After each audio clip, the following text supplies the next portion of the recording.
So before we go into talking about like what psychologists in private practice can do to kind of help themselves take care of themselves during all these challenges that are going on, maybe we can just go into a little bit more about how you define self-care and what actually we mean when we're talking about self-care. From what I can tell, the term self-care really originated with the 12-step recovery self-help movement. But again, as mentioned, it's been adopted much more broadly by health professionals. And I think it comes from a deep commitment to remaining competent, to realize that part of our competence is not only our technical and academic training, but also our ability to care for ourselves. And a lot of psychologists will sort of look to one of the general principles in our ethics code, which reminds us that our own wellness is really inherent to our ability to serve others. So typically people will cite our physical, emotional, relational, and spiritual selves as in thinking about self-care. And often the focus is on activities and strategies that we use. But I also like some of the deeper definitions. Ellen Baker, who is an early writer on this topic, talked about self-awareness, self-regulation, and balance.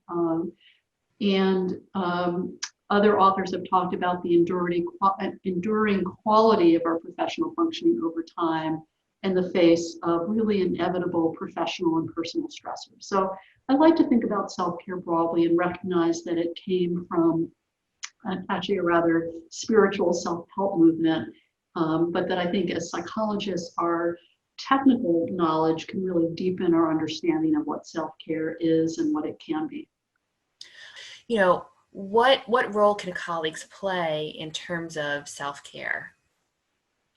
Yeah, I think that inherently private practice can be isolating. And earlier in my career, when I was on the APA Ethics Committee and the North Carolina Psychology Board, I noticed anecdotally that many of the psychologists who got into ethical difficulty were isolated. And I think the professional isolation can both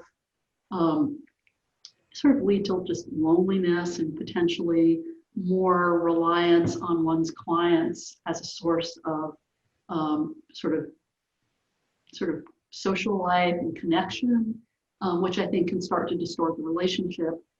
But also, I think the lack of sort of the feedback that comes and from kind of collaborative discussions around case, peer supervision and case discussion, of course, being mindful of confidentiality in doing so. But I think that isolation can really be quite a risk factor for both personal distress and even potentially for professional difficulties. So I think that if psychologists are going to prioritize aspects outside of their direct work, I would certainly encourage scheduling some regular times, both with social friends and family, but also with colleagues, whether it's through kind of virtual gatherings or safe social distance gatherings. So psychologists don't, based on the research I've looked at, are not necessarily more distressed than other professionals, but we're also not less distressed.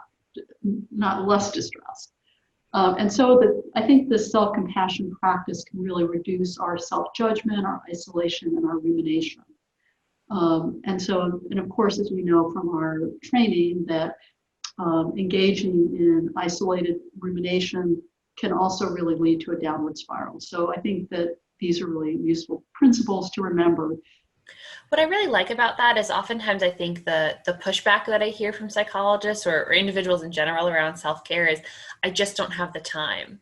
Mm-hmm. And, thinking about the connection between self-compassion and self-care, that's something that you don't need to like carve out special time for. It's something that you can be working on and reflecting on just in your day-to-day life.